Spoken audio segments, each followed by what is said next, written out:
لا إله إلا الله محمد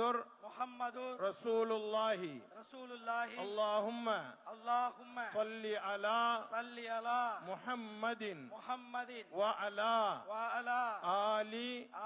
محمد وبارك وسلم عليه اللهم لك صمت وبك آمنت وعليك توكلت وعلى رزقك أفطرت فتقبل مني يا الله உனக்காகவே நோன்பு நோற்றோம்